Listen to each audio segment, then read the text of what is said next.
Today in our How to Loom Knit series, we'll be working increases.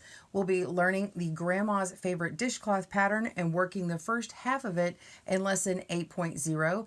And for the decreases, look for lesson 9.0. Welcome to Good Knit Kisses. We're all about helping you stitch your love and love your stitches. Increases are what we use to make our knitting wider. So in this dishcloth pattern, we're starting with only 3 stitches and we're continuing every row to increase by using a yarn over. It creates this little hole that's in here. You can see we've got a little eyelet holes along the border here.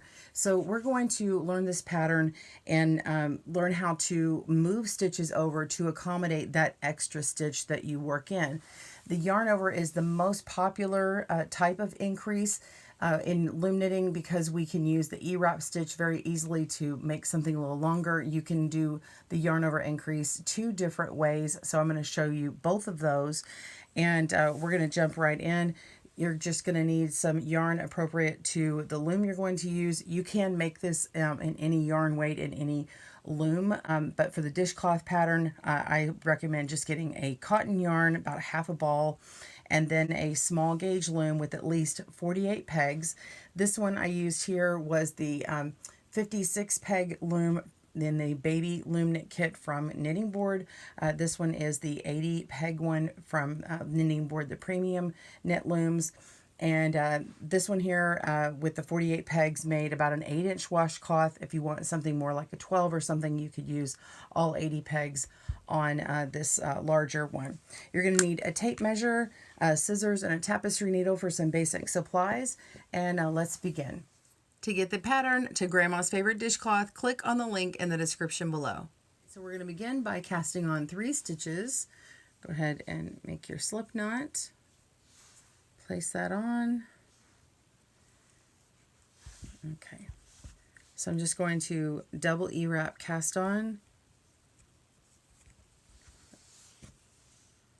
You knit it over. We're just wrapping one twice, knitting it over, and then just pulling it snug. Okay, just pull that nice and snug. You've got 3 stitches. Pull your yarn to the front, and we're going to make the foundation row of purl. So all 3 stitches are purled.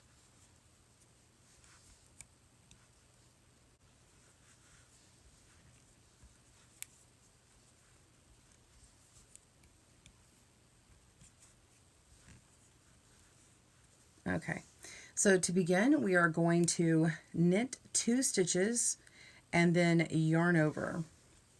So we're going to knit a stitch with the U-wrap knit, and then after we knit it over, we're going to pick it up and move it over. We're moving it over 1 stitch to make an empty stitch. Now we want to knit the next stitch and move it over after we're done. Okay. Now what we did was we freed up a space for the yarn over, and the rest of the pattern just says knit 1 and then we'll have 4 stitches. So we're going to be placing yarn on this peg.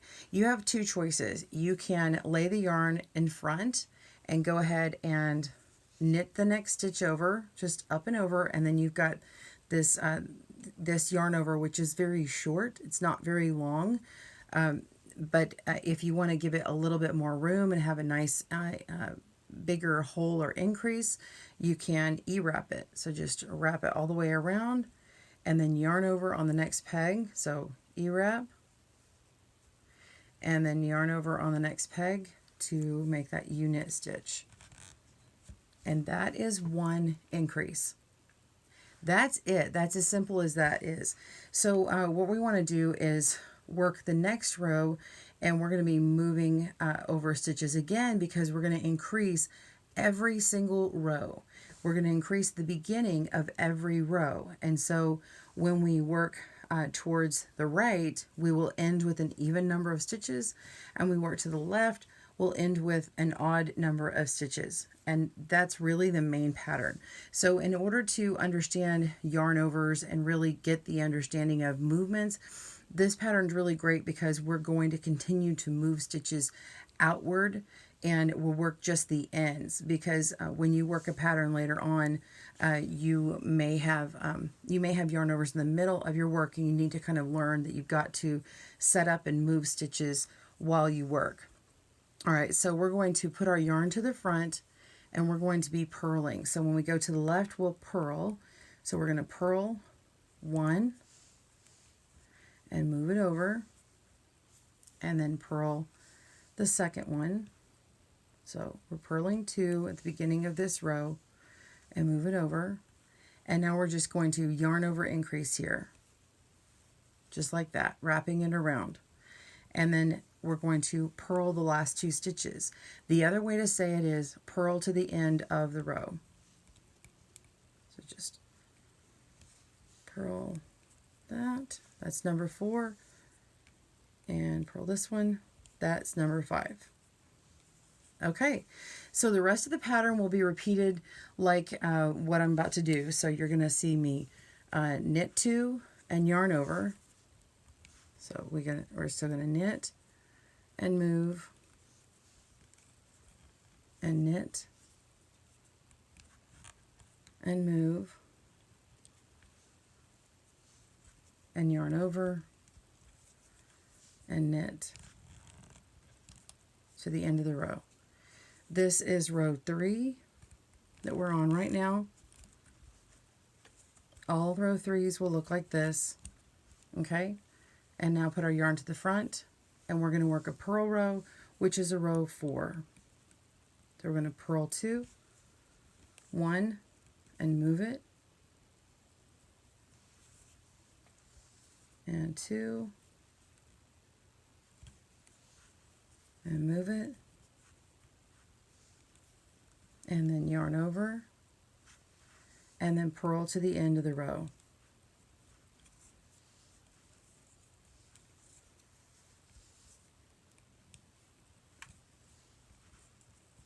And you should have 7 stitches on your loom.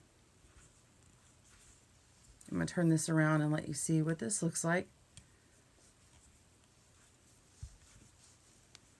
Just like this. You can see that beginning part, and you can see a little bit of those yarn overs on the side. So you're just going to repeat rows 3 and 4, and repeat those until you have 48 stitches on your pegs, and the loom ends on a row 3 or continued until your desired length. So you're ending on a row 3 where you end at the end where you have an even number of stitches. And then you can measure from the end here to your pegs, and it's about 4.5 inches if you're making a dishcloth. So continue practicing moving stitches over and making your yarn overs. Again, you can work it with a shorter yarn over or a longer one. You can also use the E-wrap stitch on these knit stitches if you want to, but you can see how the U-wrap knit stitch is going to be easier. And that's all you need to know for the yarn over increase. I hope you enjoyed learning about the Grandma's Favorite Dishcloth pattern. Keep working on yours until you get to that halfway point, and we'll see you for the next lesson to continue. Be sure and click down at the link below to get your pattern and see other links for videos in our series. Thanks for joining us today, where we help you stitch your love and love your stitches. See you again soon.